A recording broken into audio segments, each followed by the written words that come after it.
Last time, we took a look at 10 outdoor and mountain bike products, and you guys wanted to see more. So today, we'll look at another 10, for better or worse. Let's get started. First, the Osprey Talon lumbar pack. It's a fanny pack for mountain biking. The main advantage to these packs is that they eliminate the back sweat problem that you get with hydration packs. This one comes with 2 water bottles, which hold about 18 ounces each. I find that this is enough for a 10-mile ride in hot weather. As far as storage goes, it's pretty impressive.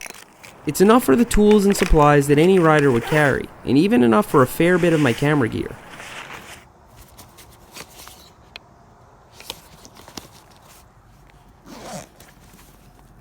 Because it's so comfortable and easy to get stuff out of, the Talon is now my pack of choice when I can get away with it.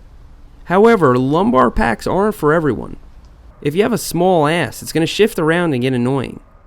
I don't have that problem, so it fits great and stays put. For what it is, this was pretty expensive, but I'd have to say it was worth every penny.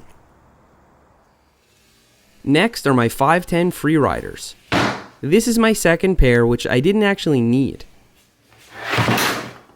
These work fine, but they're permanently filthy, so they're now my bad weather shoes. Now you'll notice that these don't have cleats, and that's because they're designed for flat pedals. A lot of people ask if they grip pedals any better than a pair of Vans, and the answer is no, not that I can tell. But a mountain bike shoe should also be splash resistant. And good for hiking. It should have thick padding for protection, and super tough soles that don't wear out catching the chainstay, or mashing on pedal spikes. I've totally demolished skate shoes in the past, but haven't done a lick of damage to either pair of 510s. They're amazingly comfortable, practically indestructible, and I honestly don't have anything negative to say about them. And that's where our positive review streak ends. Meet Formy Grips. The concept is that you send your measurements to Formy, and they make you a pair of 3D printed grips that perfectly match the contours of your hands. Indeed, they do fit nice and are made of really good quality materials. The only problem is that they're no good for mountain biking. With gloves on, they just aren't grippy enough, and with sweaty hands, I'd imagine they'd be worse. I found these to be absolutely terrifying to ride with, and I think it's mainly because their diameter is so large, much more so than a pair of ODI grips. The shape reminds me of what you'd find on a hybrid commuter bike, with palm pads and an overall short length. In fact, these might be great for commuting, but the company told me they can be used for mountain biking, which I strongly disagree with. So, only check these out if you're struggling to find a comfy commuter grip. Let's take a look at my Smith Rover helmet. I hesitated to get this helmet because so many people already have it, and now I see why. The ventilation is great, and the straps lie perfectly flat on your face. Twisted straps are a huge pet peeve of mine. Another pet peeve is this stupid mechanism that never tightens up evenly. The Rover uses the rotary variety, which is superior in my opinion. Generally, the Rover is really comfortable, but I find that you need to tighten the back a lot to get it secure. So I'm usually messing with this depending on the intensity of my ride. I don't know if these honeycomb vents are for stiffness or style points, but they're certainly innovative. I've tried a lot of helmets and searched for one I don't hate, and I think the Rover comes the closest, for now. And here we have some more Crank Brothers tools, which I'm only counting as one product, since we reviewed the bigger versions of these tools last time. Let's recap, starting with the F15 multi-tool and its counterpart, the F10 Plus. Last time we saw how the F15's cover can be used for leverage, enough even for pedals. With that leverage, a high quality finish, a nice chain tool, and detachable spoke wrenches, this is one of the best multi-tools you can get. The F10 Plus is exactly the same tool, except it doesn't come with the spoke wrenches or chain tool. So we're left with a nice compact multi-tool with a cover that can be used for leverage and other things. In my opinion, any multi-tool without a chain breaker should be super compact, super inexpensive, or both. I think the F10 Plus falls short of that, and so I'd recommend looking for something else, or going with the F15, which is hands down the best multi-tool I've ever used. On to the pump. the Click HV. Last time we looked at the Click HV gauge, which comes with a pressure gauge. The tube comes out of the handle and screws on separately, attaching to the pump body magnetically. The result is a high volume pump that doesn't put strain on your valve stem. It's as good as hand pumps get, but it won't fit in my lumbar pack. By shedding the gauge, the smaller Click HV fits perfectly, and it still has the other features. Even without the gauge, I think it's an exceptional pump, so it'll be coming with me whenever I rock the fanny pack. Now let's look at my race face tailgate cover, an expensive replacement for a piece of cardboard or carpet. We're not going to discuss the merits of tailgate covers in this video. We'll just assume that you do see the value in a good tailgate cover like I do. In terms of protecting your tailgate, I'd have to say this does the job. The inside is a velour type material, which might even be overkill. Speaking of overkill, there will come a day where I don't even bother with these straps. Between gravity and these big foam blocks, it would take a rollover for a bike to come loose. If you don't feel like using them, the straps are removable.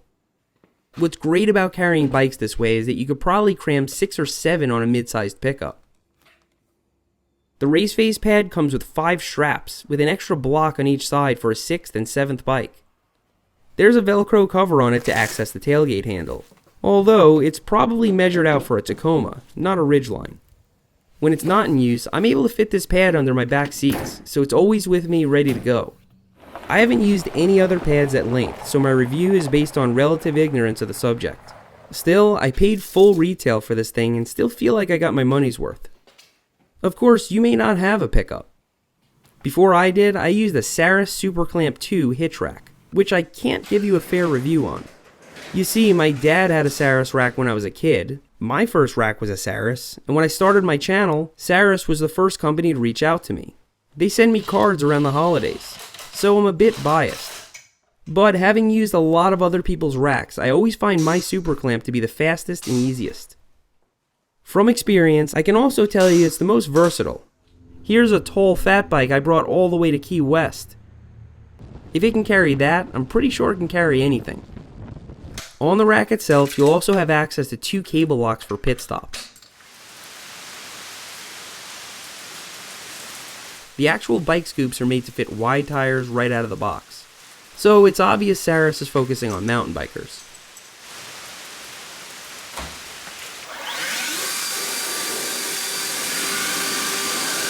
My one complaint about this rack is that the clamps can freely hit the mechanism at the top of the arm, which you then need to pop back in.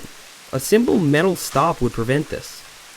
Another way to prevent it is to not carelessly fling the clamp up, but I'm a careless person and tend to do it anyway. Even though I don't need it now, I'm keeping my super clamp around for when my pickup bed is full of stuff, or for lugging bikes in my wife's car. Speaking of things that hold bikes, I have extensive experience with wall racks, having built, bought, and installed at least 5 different types. The one I'm sticking with is the Rubbermaid Fast Track. I had this at my last house, and got another one for here. These are sold at the Home Depot. The 48-inch rail is $8.99, but then each bike hook is $10. You can fit 4 on this rail, so you're almost at $50 for that setup. The metal piece has a bunch of holes in it, so you just catch some beams and then slide the plastic cover over it.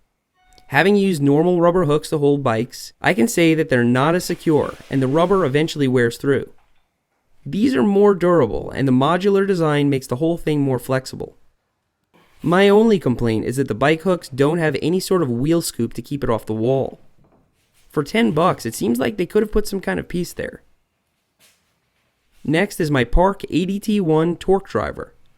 Many parts of your bike are designed to be fastened with a torque wrench, which allows you to tighten a nut or bolt to a given torque.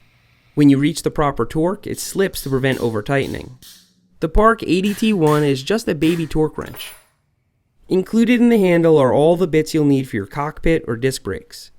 The handle itself feels really solid, and the tool has some significant weight to it. My only complaint about this tool is that you need an Allen key to actually change the torque value. This is a minor inconvenience.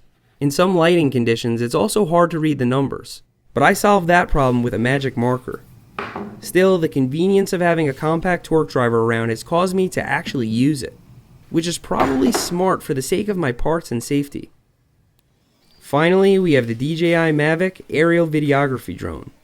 It's not mountain bike related, but I'll review it as it would apply to mountain bike video making. The Mavic, like other copters, is great for getting an establishing shot or giving the viewer a sense of scale. The video quality on this is a little better than a cell phone, but with the built-in gimbal, it's super smooth. The remote lets you see the video feed through a smartphone, and I was pleasantly surprised to find that it does this through an actual cable, not Bluetooth or Wi-Fi. You can see the video and control the aircraft for miles in any direction, and the battery gives you a solid 30 minutes of flight time, enough I find for 3 short flights. The great thing about the Mavic is that it folds up small enough to fit in a hydration pack. This makes it practical to actually take with you and get shots, assuming you have legal clearance or don't care. A lot of you have asked me about the follow feature, which is supposed to lock onto a target and follow it. It's useless for mountain biking, I assure you. I'm able to use the follow feature for really tame stuff like this at most. Because it's compact, easy to fly, and useful, I give the Mavic really high marks. My only complaint is that it's buggy, and I don't mean the software.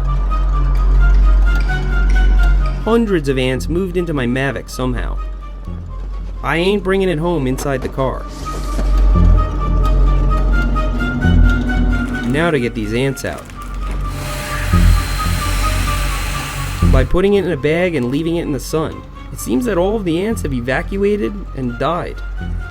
There's no damage to the Mavic to speak of. The end. So there you go. 10 mountain bike product reviews, for better or worse. Let me know what you think in the comments, and do check out my last video for more reviews like these. I'm gonna get started on making a new list of reviews, so until then, thanks for riding with me today, and I'll see you next time.